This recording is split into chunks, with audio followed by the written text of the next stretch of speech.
तो छपरा सारण के वर्तमान सांसद राजीव प्रताप रूढ़ी को तीसरी बार भाजपा का लोकसभा प्रत्याशी बनाए जाने पर शहर के निवासी टोला स्थित पार्टी हॉल में पत्रकार वार्ता का आयोजन किया गया, जिसमें सांसद राजीव प्रताप रूढ़ी ने सारण संसदीय क्षेत्र से फिर से लोकसभा प्रत्याशी बनाए जाने पर बीजेपी का आभार व्यक्त किया और साथ ही उन्होंने कहा कि जिस तरह से देश में मोदी की गारंटी है, उसी तरह से छपरा में भी राजीव प्रताप रूढ़ी के जीतने की गारंटी है।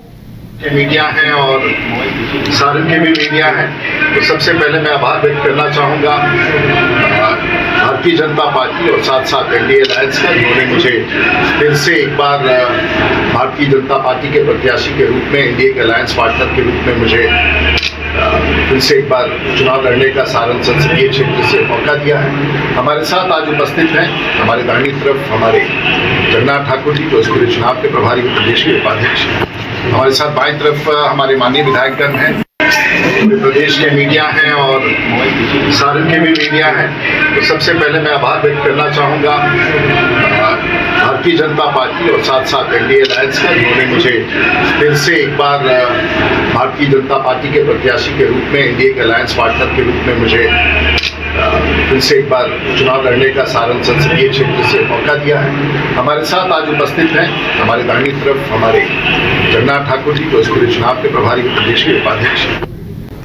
वहीं कांग्रेस प्रदेश अध्यक्ष अखिलेश सिंह प्रचार प्रसार के लिए निकले और पटना एयरपोर्ट पर उन्होंने पत्रकारों से बातचीत करते हुए कहा कि मोदी जिस तरीके से वादा खिलाफी किए हैं, चुनाव में उनको पता चल जाएगा। वहीं क्राइम को लेकर उन्होंने कहा कि बिहार में डबल इंजन की सरकार है, तो आप ही बताइए कि किसके राज्य में क्राइम हो रहा है।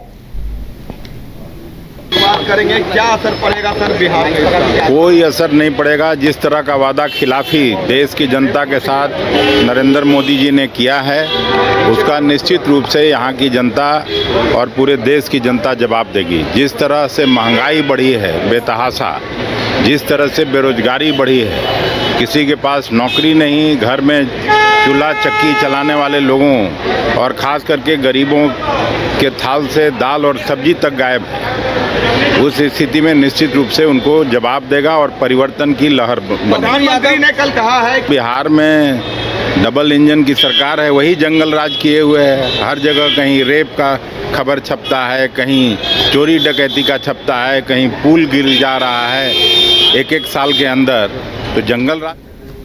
तो वहीं बिहार में चुनावी शंखनाद के बाद तमाम नेता चुनावी प्रचार प्रसार में लगे हुए हैं। इसी को लेकर राजद के नेता और पूर्व मंत्री सुधाकर सिंह पटना से रवाना होते हुए उन्होंने कहा कि मोदी जी का जो नारा है 400 पार, पर असल में वो कहना चाह रहे हैं कि इस बार भारतीय जनता पार्टी 400 पार की सीटों पर लड़ेगी, अपने सहयोगी को एक भी सीट नहीं देगी। नहीं समझा कि भाजपा 400 पार का नारा अपने सहयोगी दलों को दे रहा था कि हम 400 से ज़्यादा सीट लड़ेंगे और ज़्यादा हमसे सीट ना मांगे, और लोगों ने समझा कि वो 400 एमपी जीत के आएंगे। इससे तुलना करने लगा लोगों ने, बुद्धिजीवी वर्ग ने। वो तो अपने गठबंधन दलों को धमका रहे हैं कि देखो भाई 400 से ज़्यादा मैं लड़ूंगा।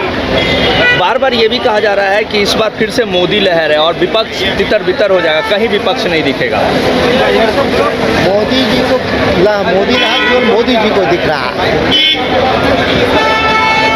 बैसाख में एक खास तरह का प्राणी को लगता है कि सब कुछ हरा हरा है। क्या लगता है कि 40 सीटों का जो बात कही जा रही है कि 40 सीट एनडीए जीत रही है, उसमें किस तरीके से चैलेंज देख रहे हैं?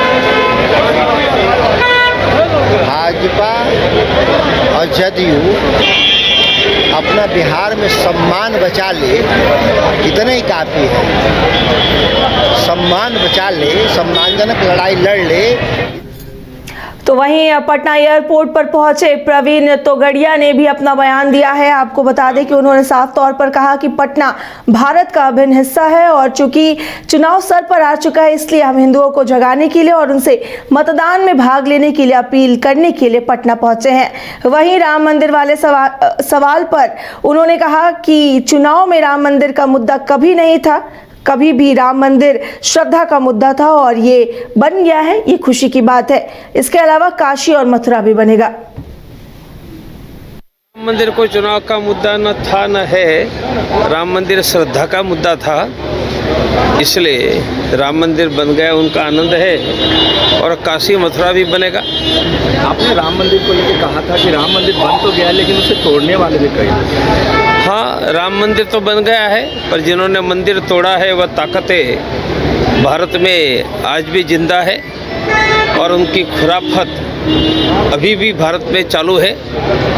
वह मंदिर तोड़ने वाली ताकतों को दबाना ही होगा। कई ऐसे राम मंदिर को चुनाव का मुद्दा न था न है, राम मंदिर श्रद्धा का मुद्दा था, इसलिए राम मंदिर बन गया उनका आनंद है और काशी मथुरा भी बनेगा। आपने राम मंदिर को लेकर कहा था कि राम मंदिर बन तो गया है लेकिन उसे तोड़ने वाले भी कई हैं। हाँ, राम मंदिर तो बन गया है, पर जिन्होंने मंदिर तोड़ा है वह ताकतें भारत में आज भी जिंदा है और उनकी खुराफत अभी भी भारत में चालू है। वह मंदिर तोड़ने वाली ताकत